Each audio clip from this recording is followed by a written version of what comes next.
പാളയം മാർക്കറ്റിന്റെ പ്രധാനപ്പെട്ട അസൗകര്യം എന്ന് പറയുന്നത് ബസ് സ്റ്റാൻഡ് തൊട്ടടുത്താണ്. പിന്നെ പഴയ കെട്ടിടങ്ങളാണ്. റോഡിനോട് വളരെ അടുത്തായതുകൊണ്ട് തന്നെ ആ രാവിലെയും പച്ചക്കറി മൂവ്മെന്റിന്റെ സമയത്ത് അവിടെ ഉണ്ടാകുന്ന ട്രാഫിക് പ്രയാസങ്ങൾ, അവിടെ സാധാരണ പോകുന്ന ആളുകൾക്ക്, ഓഫീസിൽ പോകുന്ന ആളുകൾക്കൊക്കെ ഉണ്ടാകുന്ന പ്രയാസങ്ങളൊക്കെ നമുക്ക് കൃത്യമായിട്ട് അറിയുന്നതാണ്.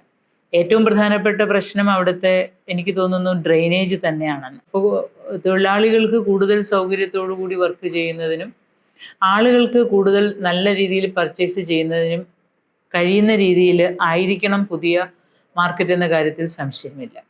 അതുകൊണ്ട് തന്നെ ഈ പുതിയ സ്ഥലത്തേക്ക് മാറുമ്പോൾ ഉള്ളൊരു അഡ്വാൻറ്റേജ് കൂടുതൽ മെച്ചപ്പെട്ട രീതിയിൽ കച്ചവടം ചെയ്യാൻ കഴിയുമെന്നത് തന്നെയാണ്. മാത്രമല്ല നഗരഹൃദയം നല്ല ഭംഗിയോടുകൂടി വയ്ക്കുന്നതിന് നമുക്ക് സാധിക്കുകയും ചെയ്യും.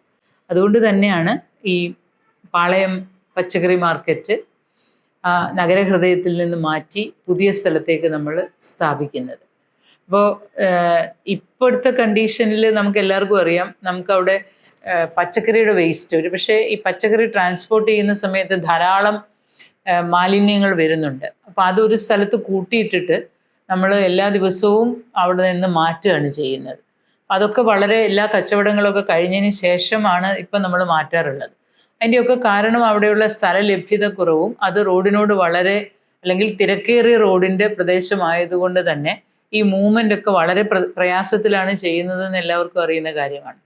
പിന്നെ ആവശ്യത്തിനുള്ള ടോയ്ലറ്റ് ഫെസിലിറ്റി, വൃത്തിയുള്ള പരിസരം, ഇതൊക്കെ തൊഴിലാളികളുടെ മെച്ചപ്പെട്ട പിന്നെ സേവനത്തിന് വളരെ അത്യന്താപേക്ഷിതമാണ്. അതുകൊണ്ട് തന്നെയാണ് നഗരഹൃദയത്തിൽ നിന്ന് മാറി നമ്മൾ പച്ചക്കറി മാർക്കറ്റ് സ്ഥാപിക്കേണ്ടതും ഇപ്പോൾ ഉള്ള പച്ചക്കറി മാർക്കറ്റിൻ്റെ വൃത്തിഹീനത നമ്മൾ മനസ്സിലാക്കേണ്ടതും വളരെ അത്യാവശ്യമുള്ള കാര്യമാണ്.